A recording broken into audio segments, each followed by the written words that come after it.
तो हेलो दोस्तों, स्टार्ट कर रहे हैं आज का वीडियो। इस वीडियो में हम पढ़ने वाले हैं संख्याओं के कुछ और प्रकार। जहाँ तक हमने पहले हमने सम संख्या, विषम संख्या, भाज्य और अभाज्य और साथ ही साथ में पूर्णांक, प्राकृत और पूर्ण संख्या के बारे में हमने पहले वाले वीडियो के अंदर पढ़ लिया है। इस वीडियो में हम आज पढ़ेंगे संख्याओं कुछ और प्रकार। जैसे आज हम पढ़ेंगे इसमें सहभाज्य संख्याएं। देखो, सह अभाज्य संख्याएं इनको बोलते हैं इंग्लिश में को प्राइम नंबर्स। वे संख्याएं जिनका उभयनिष्ठ गुणनखंड इकाई हो। इकाई का मतलब एक हो। जैसे कि हम देख सकते हैं यहाँ पर 8 व 9 का यदि हम यहाँ पर गुणनखंड देखें तो हम सिंपल गुणनखंड ले रहे हैं। 8 गुणा 1 किया अपन ने और यहाँ पर 9 गुणा 1 किया। तो आप इन दोनों संख्याओं के अंदर यानी 8 और 9 के अंदर केवल एक ही गुणनखंड देख पा रहे हो, वो केवल इकाई है, मतलब एक है। इसी प्रकार यहाँ पर 20 में हम क्या लिख सकते हैं ऐसे कि 20 जो होगा उसको हम ऐसा लिख सकते हैं कि 20 गुणा 1 ऐसा लिख सकते हैं, और 21 को हम ऐसा लिख सकते हैं 21 गुणा 1। ऐसा क्यों? क्योंकि 20 सम संख्या है और 21 विषम संख्या है, तो इन दोनों में कोई भी उभयनिष्ठ गुणनखंड नहीं है, लेकिन इनमें फिर भी उभयनिष्ठ गुणनखंड कौन होगा? 1 होगा। तो इनका गुणनखंड क्या होना चाहिए? इकाई होना चाहिए। उसे हम सहभाज्य यानी को प्राइम नंबर्स कहा जाता है। अगली संख्या है जिसको हम कहेंगे परिमेय संख्याएं। देखो, परिमेय संख्याएं किसे कहते हैं कि ऐसी संख्याएं जिन्हें हम p बटा क्यू के रूप में, मतलब भिन्न के रूप में, फ्रैक्शन के रूप में इसको लिख सके, तो भिन्न के रूप में लिखा जा सके। और साथ ही साथ में p व जो q है वो पूर्णांक होनी चाहिए। हमने पूर्णांक संख्याओं के बारे में पहले पढ़ लिया है, वहाँ जाके आप उस वीडियो को आप देख सकते हो पूर्णांक संख्याएं क्या होती है। p व q पूर्णांक होनी चाहिए, वह सहभाज्य होनी चाहिए। सहभाज्य अभी हमने ऊपर पढ़ा है कि इनमें कोई भी उभयनिष्ठ गुणनखंड नहीं होना चाहिए, तथा q is not equal 0। q is not equal 0, q का मान 0 नहीं होना चाहिए। एग्जाम्पल जैसे 5 को हमने लिखा तो 5 को मैं 5 बटा 1 लिख सकता हूँ। p का मान हमारे पास यहाँ पर क्या है? 5 है, और q का हम क्या मान सकते हैं? यहाँ पर 1 मान सकते हैं। 0 भी एक परिमेय संख्या है, माइनस की संख्या भी परिमेय होती है। बट्टा वाली संख्या यानी भिन्न के रूप में जो लिखा जाता है वो भी क्या होती है? परिमेय संख्या। आप -3/7 भी हम ले सकते हो। बहुत सारे एग्जाम्पल है। इसके बाद में अगली संख्या जिसको कहेंगे हम अपरिमेय संख्याएं। अपरिमेय संख्याएं क्या होती है कि ऐसी संख्याएं जिन्हें हम p बटा क्यू के रूप में यानी भिन्न के रूप में नहीं लिख सके, उन्हें हम अपरिमेय संख्या कहते हैं। एग्जाम्पल जैसे कि पाई एक अपरिमेय संख्या है। अंडर वाली संख्याएं है वो अपरिमेय संख्याएं कहलाती है। तो √2, √3, √5, ऐसे √6, ऐसे करते करते आगे तक बहुत सारी संख्याएं होंगी, लेकिन इनमें से कुछ संख्याओं को आपको छोड़ना है नोट। जैसे √1 का होता है 1, तो √1 को जब हम सोल्व करेंगे तो उसका 1 निकलता है। √4 को सोल्व करेंगे तो उसकी संख्या निकलती है यहाँ पर 2।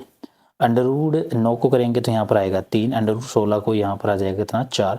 ऐसे ही बहुत सारी संख्याएं आएगी जिनको बोलते हैं हम परिमेय संख्याएं।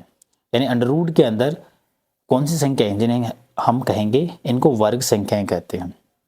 ठीक है, तो वर्ग संख्याओं को छोड़ के सारी अपरिमेय होती है।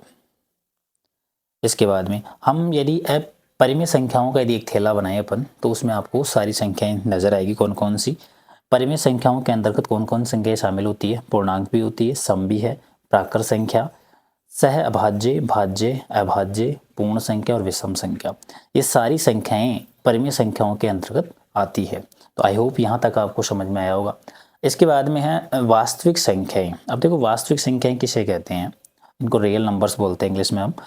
तो वे संख्याएं जिनका वर्ग करने पर, वर्ग मतलब स्क्वायर करने पर एक धनात्मक संख्या प्राप्त हो, यानी पॉजिटिव नंबर प्राप्त हो में, तो ऐसी संख्याओं को वास्तविक संख्याएं कहते हैं।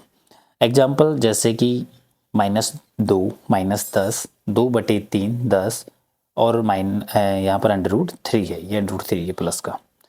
ठीक है, या इसके बीच में आप लिख सकते हो, या आगे पीछे माइनस भी लगा सकते हो, कोई दिक्कत नहीं है।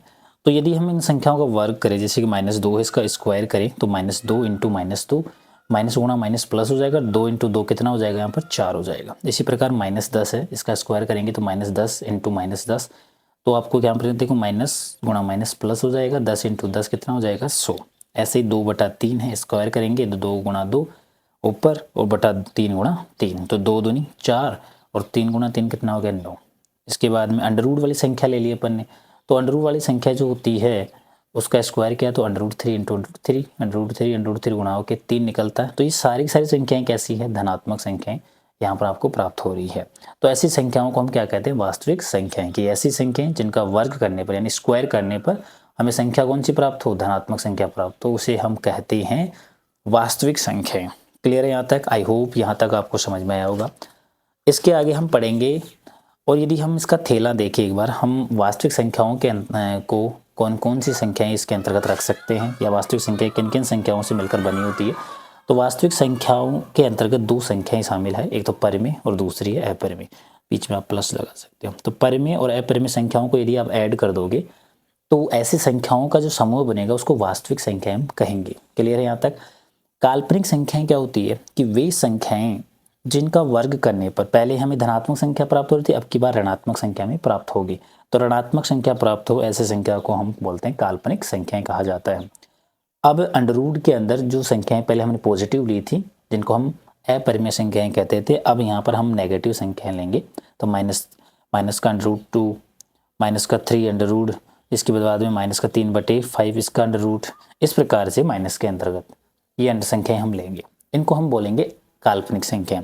आप देख सकते हो यदि इनका हम स्क्वायर करेंगे तो हमें एक ऋणात्मक संख्या प्राप्त होगी। जैसे √-2 का स्क्वायर करें तो अंडररूट से अंडररूट जब 2 बार गुणा हो जाता है तो अंडररूट हट जाता है यहाँ पर, क्योंकि स्क्वायर बनता है और घात और घातांक के नियम के अकॉर्डिंग यहाँ पर संख्या केवल -2 निकलेगी। इसी प्रकार यहाँ पर -3 का अंडररूट इसका स्क्वायर करेंगे तो -3 निकलेगा। इसी प्रकार यहाँ पर -5/7 यानी -5/7 इसका स्क्वायर करेंगे हम अंडररूट का, तो हमें इनको 2 बार लिखना पड़ेगा और इस प्रकार से हमारी संख्या जो मिलेगी वो भी कैसी मिलेगी, माइनस की संख्या। तो ये सारी संख्या ऋणात्मक संख्याएं हमें प्राप्त होगी। ऐसी संख्याओं को हम कहते हैं काल्पनिक संख्याएं, इमेजिनरी नंबर्स इनको कहा जाता है। तो आई होप यहाँ तक आपको समझ में आया होगा।